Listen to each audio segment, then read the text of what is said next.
shot clock reduced to 10. Baseline. Oh, patay tayo dyan. Sabi ng Reynolds Shine. Ito yung sinasabi ko. Yan ang mahirap.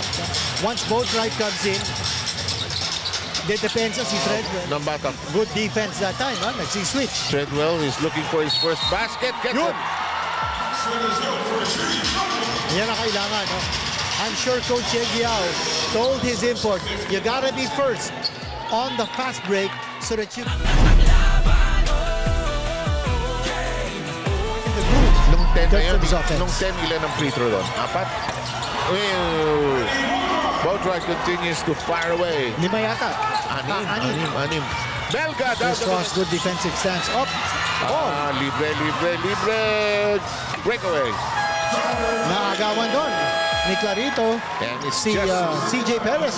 Lead is down to 2. Yes, it is. And it's 58 to 56. I think it's a Tarakot to Belga. He'll fire. Yes! We're tied! Believe it or not, 67. the score is tied! Unbelievable! Defense against Boatwright. CJ tries to slice up the inside, shreds it down, and gets the basket plus a foul. Yan ang sinasabi natin. This guy is such a master. Lack of fluidity on their offensive flow. In the meantime, here's a 3. Go! Batak now with 38 points. Chris Ross will get the technical. On an isolation one-on-one against...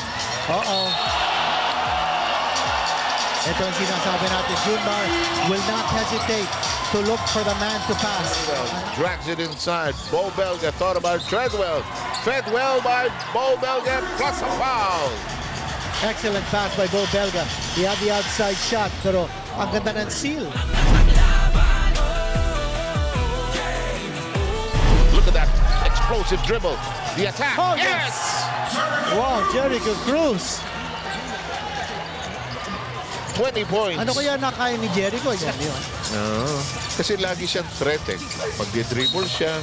Meanwhile, there was a foul of the effort by Treadwell. Tarakot with the pass. Treadwell, 19 points. 5 minutes ago. Tsaka si Tony Bishop is just a perfect fit for Barangay Ginebra. Here we go.